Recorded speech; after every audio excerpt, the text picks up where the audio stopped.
امروز داشتم یه ستی برای یه عروس میدوختم، دوست داشتم برای شما هم بذارم. از تور کشی استفاده کردم 1 متر. این تور کشی 1 متر رو اول دولا کردم و بعد 4 تا اومدم از قسمت 4 تای بازش 5 سانت رفتم بالا و از قسمت 4 تای بسته 15 سانت داخل شدم. این خط رو با 1 سانت زاپاس من برش دادم.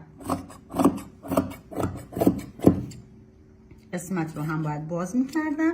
من الان 2 تا تیکه دارم که کاملا شبیه به هم دیگه هستن.